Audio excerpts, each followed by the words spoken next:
నమస్తే, welcome to I news. America Israel కూటమి Iran పై జరిపిన దాడుల వెనుక అంతర్జాతీయ రక్షణ రంగాన్ని షేక్ చేసే ఒక సంచలన నిరసన నివేదిక వెలుగులోకి వచ్చింది.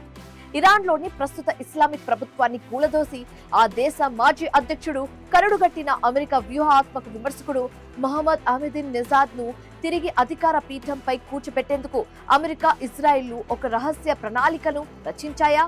ఈ విషయంపై ప్రతిష్టాత్మక న్యూయార్క్ టైమ్స్ పత్రిక ప్రచురించిన ఒక కథనం ఇప్పుడు ప్రపంచ వ్యాప్తంగా పెను తుఫాను రేపుతుంది. ఒకే ఒక వైమానిక దాడి వల్ల ఆ మొత్తం ప్లాన్ ఎలా తలకిందలైంది? ఆ సంచలన వివరాలు ఇప్పుడు స్పెషల్ స్టోరీలో ట్రాక్ చేద్దాం.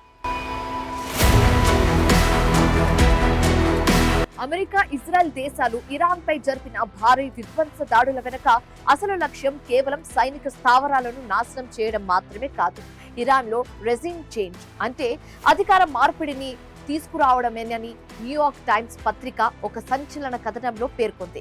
ప్రస్తుతం ఇరు పక్షాల మధ్య కాల్పుల విరమణ కొనసాగుతున్నప్పటికీ యుద్ధం ప్రారంభమైన కొత్తలోనే ఇరాన్ సుప్రీం లీడర్ అయతొల్లా ఖమేనీతో పాటు పలువురు ఉన్నతాధికారులు మరణించినట్లుగా వార్తలు వచ్చాయి. ఆ సమయంలో ఇరాన్ లోపలి నుండే ఎవరైనా దేశాన్ని స్వాధీనం చేసుకుంటే బాగుంటుందని అమెరికా అధ్యక్షుడు డొనాల్డ్ ట్రంప్ బహిరంగంగానే వ్యాఖ్యానించారు. ట్రంప్ చేసిన ఆ వ్యాఖ్యల వెనుక ఇజ్రాయెల్ గూఢచార సంస్థ ముసాద్ వేసిన ఒక అత్యంత ప్రమాదకరమైన జూదం దాగి ఉందనే విషయాలు ఇప్పుడు బయటకు వస్తున్నాయి.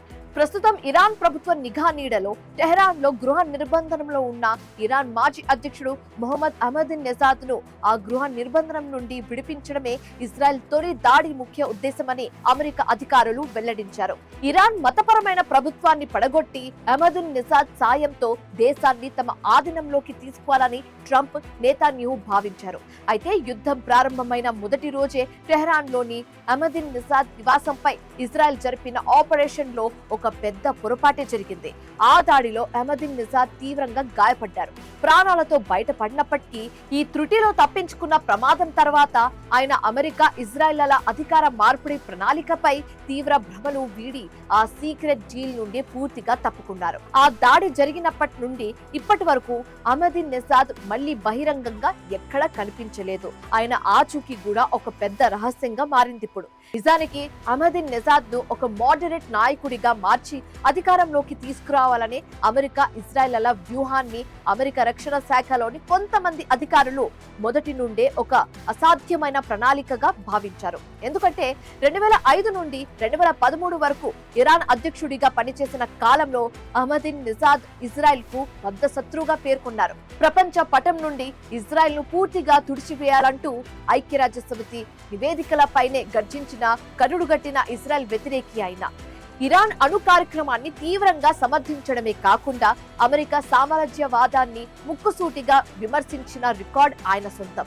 అలాంటి వ్యక్తిని ఇజ్రాయెల్ తన వైపు తిప్పించుకోవడానికి ఎలా ఒప్పించిందనేది ఇప్పటికీ ఒక వీడని మిస్టరీగా మిగిలిపోయింది. అయితే ఈ అంతర్జాతీయ నివేదికపై ఇరాన్, పాశ్చాత్య రక్షణ నిపుణులు భిన్నంగా స్పందిస్తున్నారు. ఇజ్రాయెల్ కు కరుడుగట్టిన శత్రువైన అహ్మదీన్ నెజాద్ తో ఇజ్రాయెల్ డీల్ కుదుర్చుకునే వార్త నమ్మశక్యం కాదని, వాస్తవానికి ఇరాన్ ప్రభుత్వంలోని అత్యున్నత ప్రభావవంతమైన వ్యక్తుల మధ్య తీవ్రమైన విభేదాలు, అంతర్గత కుట్రలు సృష్టించేందుకే అమెరికా మీడియా ఈ విధమైన మైండ్ గేమ్ కథనాలను వాడుతుందని చెప్తున్నారు. ఈ రెజిమ్ చేంజ్ ఆపరేషన్ పై శ్వేత సౌధం ప్రతినిధి అన్నా కెల్లీని వివరణ కోరగా ఆమె నేరుగా సమాధానం చెప్పకుండా ఆపరేషన్ ఎపిక్ ఫ్యూరీ కింద ఇరాన్ బాలిస్టిక్ క్షిపణులను, వారి నావిక దళాన్ని, ఇరాన్ మద్దతు గల ప్రాక్సీ గ్రూపులను బలహీనపరచడమే అధ్యక్షుడు ట్రంప్ ఏకైక లక్ష్యమని దాటివేశారు. అటు మొసాద్ సంస్థ కూడా ఈ వార్తలపై వ్యాఖ్యానించడానికి నిరాకరించింది. ఏదేమైనా ఈ సీక్రెట్ ప్లాన్ లీక్ అవ్వడం గల్ఫ్ రాజకీయాల్లో సరికొత్త అలజడికి కారణమవుతుంది.